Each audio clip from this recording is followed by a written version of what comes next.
মন্দিরে ঠাকুর গিরিশের ভ্রাতা অতুলের সঙ্গে কথা বলছেন। এখনো সন্ধ্যা হয় নাই।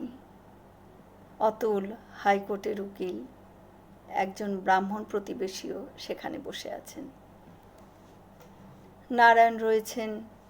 ব্রাহ্মণ প্রতিবেশী জিজ্ঞাসা করলেন, ব্রাহ্মণ না হলে কি সিদ্ধ হয়? তার উত্তরে ঠাকুর বলছেন, তার দয়া হলে কি না হয়, সব হয়। 1000 বছরের অন্ধকার ঘরে আলো জ্বালালে কি একটু একটু করে অন্ধকার চলে যায়? একেবারেই আলো হয়। অতুলের প্রতি ঠাকুর বলছেন, তীব্র বৈরাগ্য চাই, যেন খাপ খোলা তরোয়ার। সে বৈরাগ্য হলে আত্মীয় কালসাপ মনে হয়, গৃহ পাতকুয়া মনে হয়, আর আন্তরিক ব্যাকুল হলে তাকে ডাকতে ইচ্ছে করে।